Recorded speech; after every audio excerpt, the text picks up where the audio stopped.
Rev up your engines!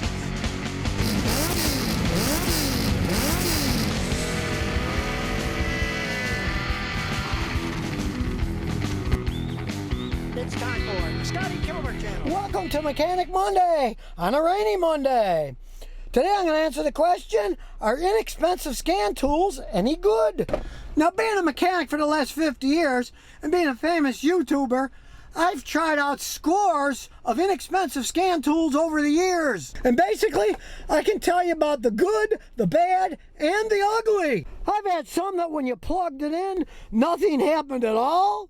I've had some when you plugged them in, gave you absurd data that made no sense, and then it would say stuff like, oh, if you find problems with our tool, please tell us about it so we can make it better. And I found some like the Zancell that cost 39 bucks and actually they work really well for what they do.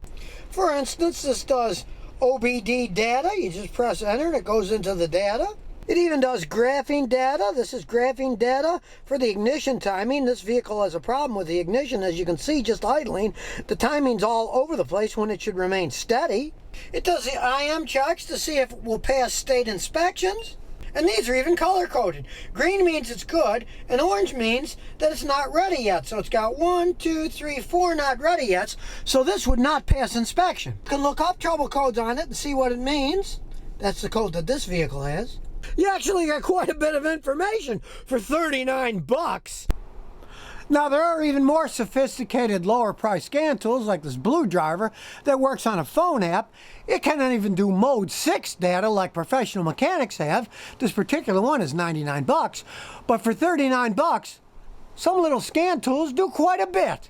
And since this is Mechanic Monday, I'm giving this Ansell away. Just post a clean, non-offensive comment in the YouTube comments below, and a computer will randomly pick the winner, and you'll get this tool free. And since entropy is the end state of all matter, that's a fair way to pick a winner. Thanks for watching this video, and good luck in the contest. So if you never want to miss another one of my new car repair videos, remember to ring that bell.